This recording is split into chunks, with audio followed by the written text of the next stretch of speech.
भय जाने वाला है और भरोसा आने वाला है।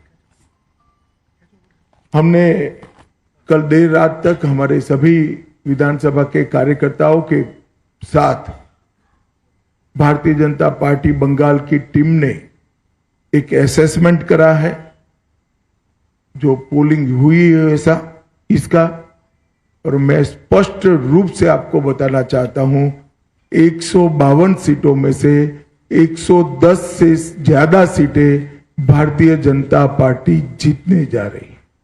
इसका मतलब है कि दूसरे चुनाव चरण को मिलाकर हम प्रचंड बहुमत के साथ बंगाल में शुद्ध रूप से भारतीय जनता पार्टी की सरकार बनाने वाले हैं।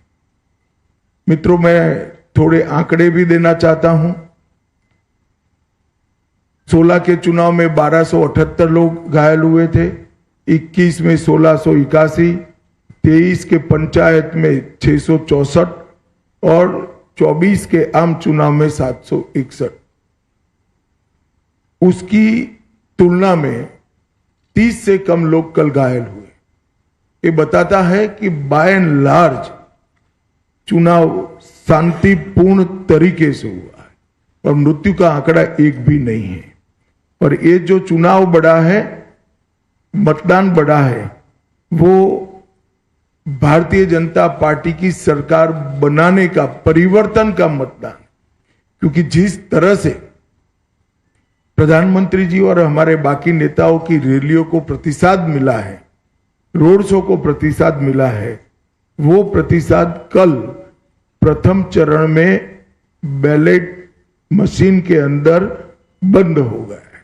एक बहुत बड़ी आशंका यहां व्यक्त की जाती थी कि जन समर्थन तो है, मगर पोलिंग स्टेशन पर पहुंचेगा क्या? वो आशंका आज समाप्त हो गई है और मुझे विश्वास है कि दूसरे चरण में और उत्साह के साथ मतदान होगा। अब दूसरे चरण की भी मतदाताओं की जिम्मेदारी है कि यही परिवर्तन के दौर को वो आगे बढ़ाए। बहुत लंबे समय के बाद, जब कोई विपक्षी पार्टियां नहीं थी, हमारे देश की आजादी के बाद का वो दौर बात कर दीजिए, तो 5 तारीख के बाद अंग, बंग और कलिंग तीनों जगह भारतीय जनता पार्टी का शासन होगा, कमल का शासन होगा। और मैं मानता हूं ये निशानी हमारे पूर्वी भारत के लिए शुभांकर है।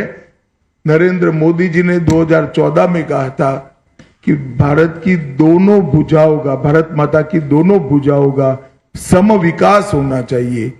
पश्चिम के क्षेत्रों में विकास काफी अच्छा हुआ है, कोई न कोई कारण से पूर्व के क्षेत्र पिछड़े हुए हैं।